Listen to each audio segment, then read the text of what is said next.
মেঘবালিকার জন্য রূপকথা। কবি জয় গোস্বামী। আমি যখন ছোট ছিলাম খেলতে যেতাম মেঘের দলে।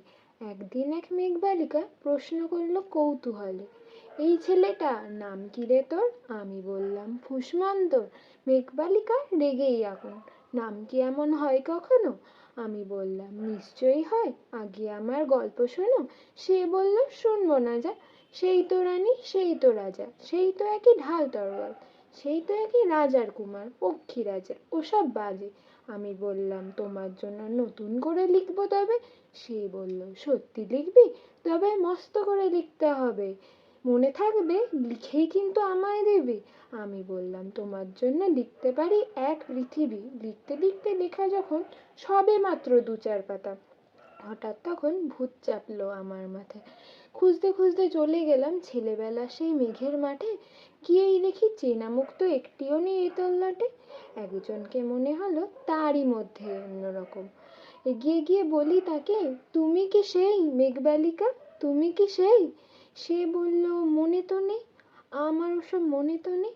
আমি বললাম তুমি আমায় লেখার কথা বলেছিলে।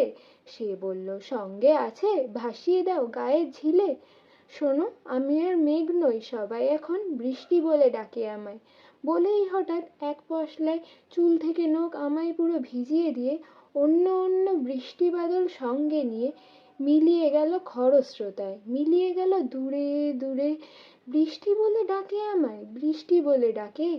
বলতে বলতে আমি কেবল বসে রইলাম ভিজে একসা কাপড় জামায় গাছের তলায়।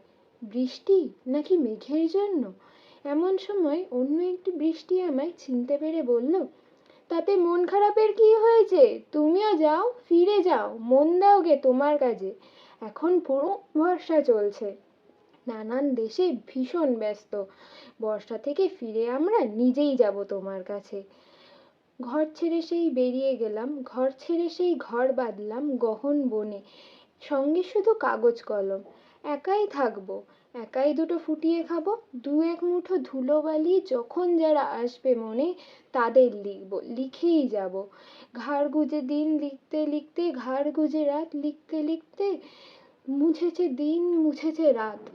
যখন আমার লেখার হাত অসাড় হলো, মনে পড়লো সাল কি তারিখ, বছর কি মাস, সেসব হিসেব আর রাখিনি। লেখার দিকে তাকিয়ে দেখি এক পৃথিবী লিখবো বলে একটি খাতাও শেষ করিনি। সঙ্গে সঙ্গে বৃষ্টি এলো, বৃষ্টি এলো খাতার উপর, আজীবনের লেখার উপর। বৃষ্টি এলো এই অরণ্যে, বাইরে তখন নাচছে ময়ূর, এগাছ ওগাছ উড়ছে পাখি, বলছে পাখি এই অরণ্যে কবির জন্য আমরা থাকি। বলছে ওরা কবির জন্য আমরা কোথাও, আমরা কোথাও, আমরা কোথাও হার মানিনি।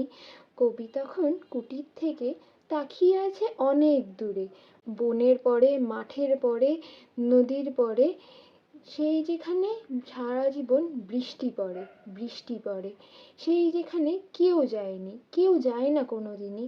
আজ সে কবি দেখতে পাচ্ছে সেই দেশে সেই ঝর্ণা তলায় এদিক ওদিক ছুটে বেড়ায় সোনায় মোড়া মেঘ হরিণী, কিশোরবেলা সেই হরিণী। নমস্কার।